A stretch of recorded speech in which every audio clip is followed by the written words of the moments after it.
tawag nito ay electric kettle thermostat switch. So bakit sinasabing thermostat switch? So dahil dito sa metal na to, bimetallic metal. Pag nainitan yan, liliyad.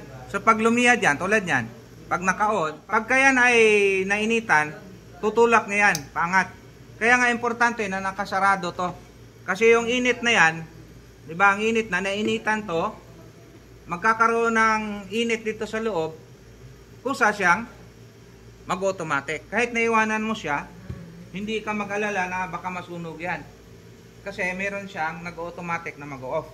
Kung halimbawa ito ay nag-malfunction, hindi na namamatay, ano na mangyari? Dito naman sa ilalim. So meron din ganito yan sa ilalim, ganyan, na nakaipit dyan na pagka sobrang init na, pipitik din yon. So pwedeng dito mauna or dito sa taas. Kaya dual ang ano niya, safety na ginagawa kung uabutin na sa pagkulo ng tubig.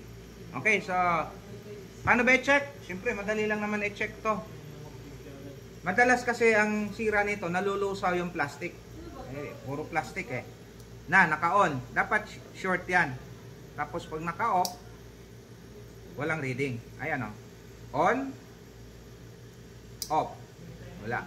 Okay, so ayan lang ang trabaho ng electric kettle thermostat switch.